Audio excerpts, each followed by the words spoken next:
On this Friday night, heartbreak in the hockey world. NHL star Johnny Gaudreau and his brother are killed in a crash while riding their bikes. They lit up the room when they came in. The tributes and the driver now facing charges. Russia ramps up its air attacks, while Ukraine's president says the strikes were preventable. Return to sender. Canada Post struggles to survive. Significant change is urgently needed. What it means for the Crown Corporation and your mail.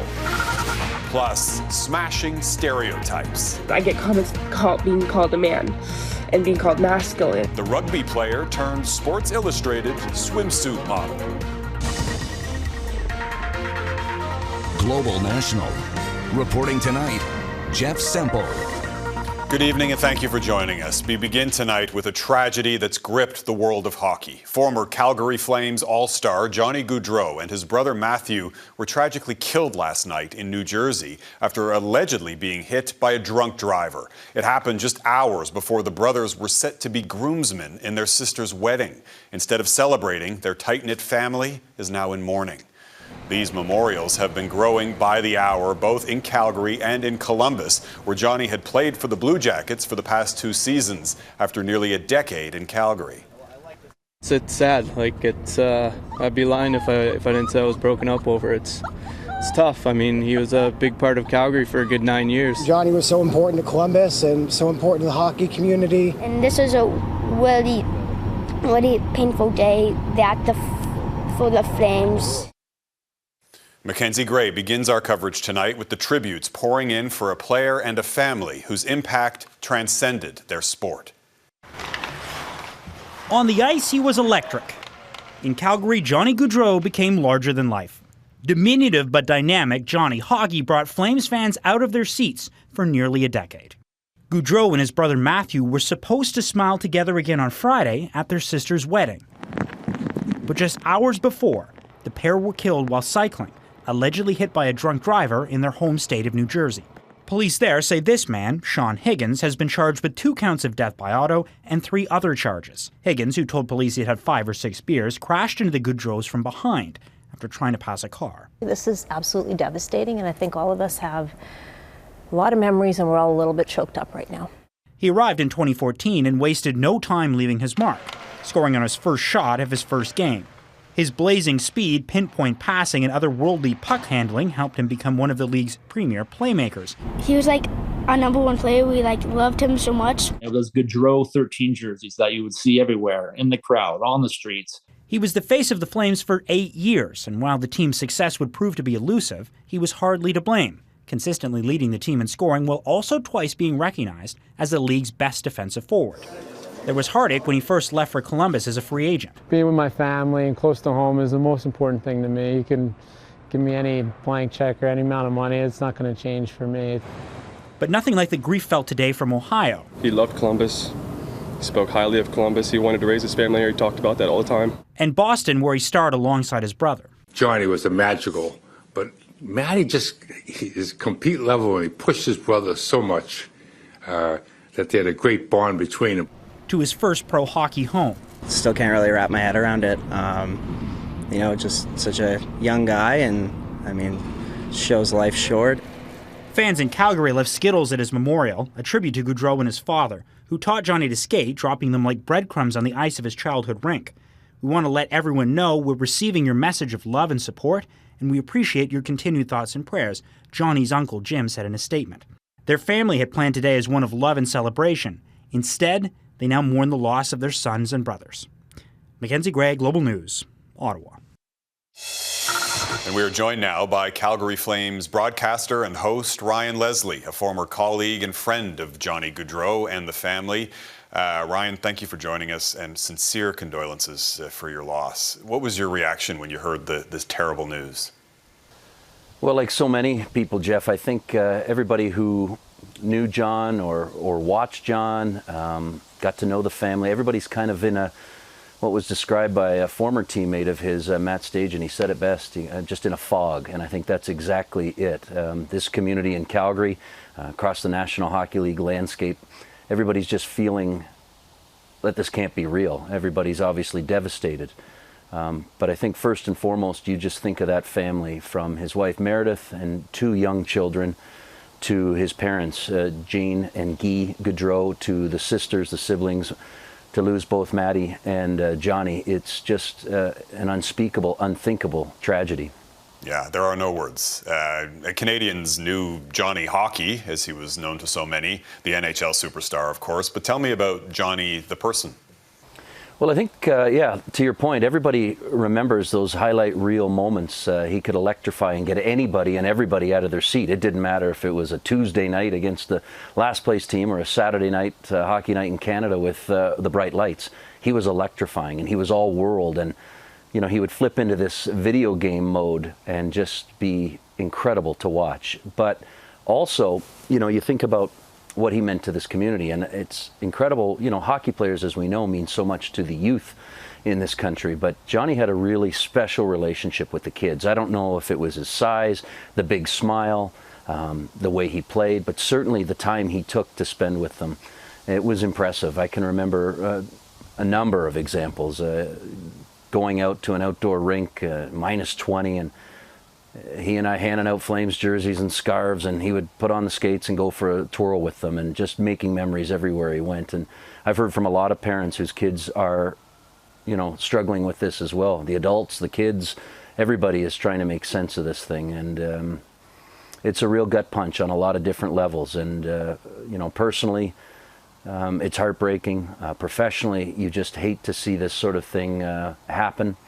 It doesn't matter about status or fame. This is a family devastation. And first and foremost, you think about everybody in that Gaudreau and extended family last night, today, and for years to come.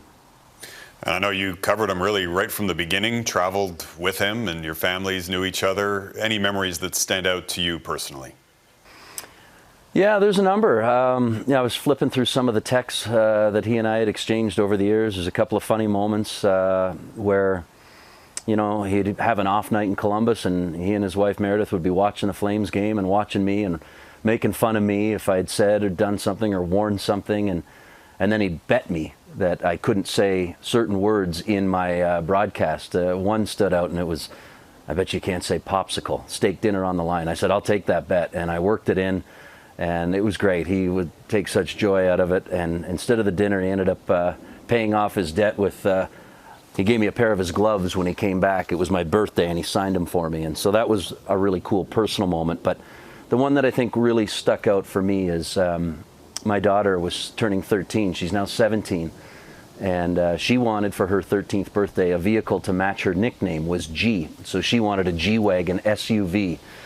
And instead, I said, "I know a guy who's got one." Didn't tell her. And Johnny Gaudreau and his wife Meredith and myself went to her school in their SUV, pulled up out front, in front of all of her friends. He got out, took photos with all the kids, and inside photos that were signed for a few of the kids, and gave a ride home from school. And that never was lost on my daughter, who is taking this news, like a lot of kids who loved Johnny, and like a lot of adults who knew him very well, very, very hard. Very, everybody's just struggling to kind of make sense of it all. But yeah, you know, just great moments. And the last exchange he and I had was about his son that had recently been born, and what it meant to him. And you know, as a father, your heart breaks for those children, and certainly for what it's going to look like down the road. But personally and professionally, he knew what he was, and that was just a charismatic, passionate hockey player who had time for just about everybody. And in this market, he'll be sorely missed, and certainly across the NHL as well. Yeah, I mean, it seems everybody's talking about how, of course, he was this incredible hockey player, but first and foremost was really a family man, very close to his family, including his brother, Matt. Tell us about Matt. Well, Matty was here for a brief stint in Calgary. Matty also played at Boston College with Noah Hannafin, who was just, Johnny was just at Noah Hannafin's wedding. And so the connections run deep. And Matty was a lovable guy, big grin, you know, close with his brother, obviously. And, you in the short time that I got to know him, you kind of sensed that the infectious smile and passion for the game was there. So to think that this family has lost both their sons, we're talking about sons and uncles and brothers and husbands, it's really hard to imagine. Yeah. Anything else you want to share, Ryan? Well, I think just the idea that hearing from some of his old teammates, the Matthew Tkachuks, the Matt Stagens, the Noah Hannafins, everybody's just out of the Sam Bennett's. They're just at a loss. And, wedding season, John was at a number of them. What he meant to so many people, be it teammates, people that he'd come across here in Calgary or even the media, he put up with us. And getting a chance to know that wonderful family over the years the way I did, very fortunate. But he's going to be missed. This is one that will stay with a lot of people for a very long time. Yeah. Well, I'm sure he'd be proud that you got the word popsicle into one more broadcast here with us today. Flames broadcaster Ryan Leslie speaking to us from his home in Calgary. Ryan, so sorry again for your loss, and take care. Thanks for taking the time. Thanks for having me. Turning to other news now, customers of Scotiabank are dealing with another systems outage, leaving some unable to access their online accounts. This is the second time this summer that Scotiabank customers have been hit with an outage, but the bank says this time there have been no impacts on direct deposits or receiving paychecks. Scotiabank apologized and says it is working to fix the problem. The latest numbers from Statistics Canada show the Canadian economy grew at an annualized rate of 2.1% in the second quarter of this year, beating the Bank of Canada's forecast. But on a per-person basis, the economy continued to shrink, and the unemployment rate keeps trending higher. It stood at 6.4% in July, with youth and recent immigrants hit the hardest. Economists are still predicting the central bank will cut its key interest rate by a quarter percentage point on Wednesday. That would bring it down to 4.25%.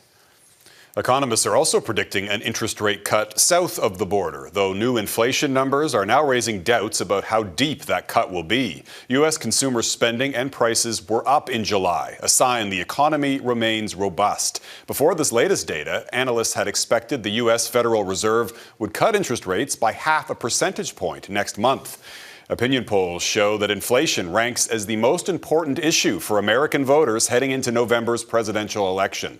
Donald Trump blames his opponent, Vice President Kamala Harris, for those rising prices. Harris responded to those criticisms and others last night on CNN in her first sit-down interview since becoming the Democratic presidential nominee. Mike Armstrong reports.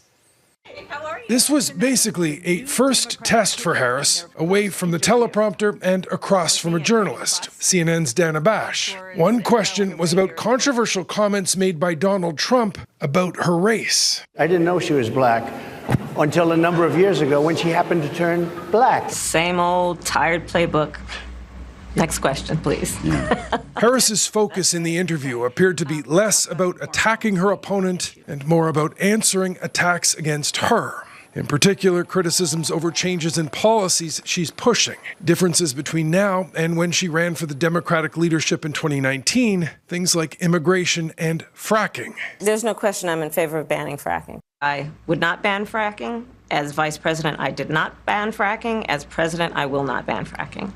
Harris says changes in her positions reflect new realities, but that her values are the same. The goal seems to have been to purge accusations of flip-flopping and turn the page. This is what we call the inoculation technique. You try to bring it up before your competitor can in order to address the issue and try to move on from it. Now, Harris's running mate did some similar cleanup. Tim Walz addressed criticism for a quote in 2019 where he appeared to say he served in the military in war. We can make sure that those weapons of war that I carried in war is the only place where those weapons are at. Did you misspeak as the campaign has said? Yeah, I said we were talking about, in this case, this was after a school shooting, the ideas of carrying these weapons of war. And my wife, the English teacher, told me my grammar is not always correct. Now, Harris's interview, while not confrontational, was still a considerable difference in tone from what her opponent tends to face. Trump spent Thursday night in a town hall hosted by a supporter. My son's a big fan of yours, Barron. Really, Barron is? Yeah. The interviews he agrees to tend to range from softball to fawning. Well, they are treated differently, but that's been true for Trump from the very beginning. It's part of his secret to success. Now, with a first interview under her belt, could there be more coming from Harris? Well, some are likely, but not necessarily a lot. She's built up a slim lead in the polls, so her strategy seems to be working. Why mess with it? Jeff? All right, Mike Armstrong in Washington. Thanks, Mike. One of two doctors charged in connection with Matthew Perry's death appeared in a Los Angeles court today. Dr. Mark Chavez is charged with conspiring to distribute ketamine, which caused Perry's fatal overdose. For now, a judge has allowed Chavez to remain free with conditions, including surrendering his passport and no longer practicing medicine. He's expected to plead guilty at a later date, part of a plea deal to help prosecutors against two other defendants. He faces up to 10 years in prison. Russia escalates its assault on Ukraine. Coming up, the devastation and what Ukraine's president is calling for. Turning to Ukraine now, and a warning, the details here are disturbing. The latest Russian airstrikes killed a 14-year-old girl on a playground. President Vladimir Zelensky says it would never have happened if allies allowed Ukraine to use Western-made long-range missiles to strike inside enemy territory. Those allies, particularly the U.S., place restrictions on how those weapons are used. Redmond Shannon reports. A bloody week in Ukraine. Russia is stepping up its bombardment. Firefighters hand a young girl to her frantic parents. Other families have only grief to hold on to. A 14-year-old girl named Sofia was killed in this playground. Later, directly across the border in Russia, the governor of Belgorod said Ukraine launched a deadly rocket attack on the region's main city. Ukrainian President Volodymyr Zelensky said the strike on Kharkiv would not have happened had Western allies allowed Kyiv to use long-range missiles to hit launch sites deep inside Russia. He is all but certain to ask permission from Joe Biden in person when he visits the US president next month. This is another issue where the White House is being pressured and dragged along by its allies to do something that would have an immediate and tangible impact on the battlefield to help Ukraine. Zelensky also fired his Air Force chief Friday, 4 days after Ukraine lost one of its newly received F-16 fighter jets. The US-designed plane was reportedly not shot down by Russia. Of course, Ukraine can already strike inside Russia using drones and troops. Kyiv says it has made more progress in taking parts of Russia's Kursk region, but Russia claims new gains on the eastern front too. This is the gamble that Ukraine is making, that whatever Russia is able to accomplish in the Donbass, it will be outweighed by what Ukraine accomplishes elsewhere. Next Tuesday, Russian President Vladimir Putin plans to visit Mongolia. It is a member of the International Criminal Court and would therefore be obligated to execute an ICC arrest warrant against Putin. The Kremlin said it is not worried about that happening. Jeff? Redmond Shannon in London. Thanks, Red. Delivering a difficult message. Still ahead, the grim outlook for the future of Canada Post.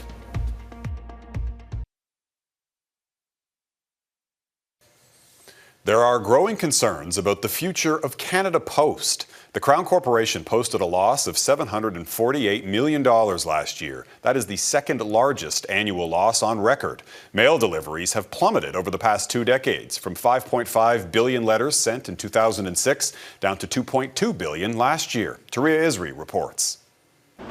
It's hard to imagine a Canada without Canada Post. The company has existed as a Crown corporation for 157 years, but its future is on the line. That Canada Post's financial situation is unsustainable. Top executives held their annual general meeting this week and offered a bleak outlook. Recognize that Canada Post is at a critical juncture. Significant change is urgently needed. Last May, it hiked the price on stamps from 7 cents a booklet to just under $1. But most of its revenue comes from parcel delivery, and even that's a challenge. The Crown Corporation is up against companies offering cheaper services 7 days a week.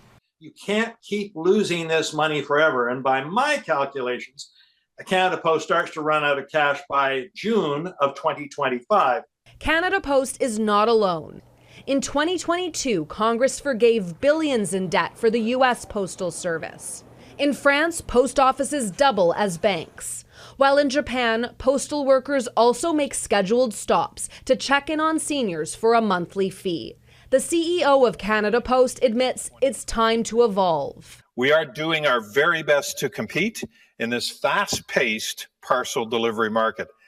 But we're doing so with an operating and delivery model built for an older era.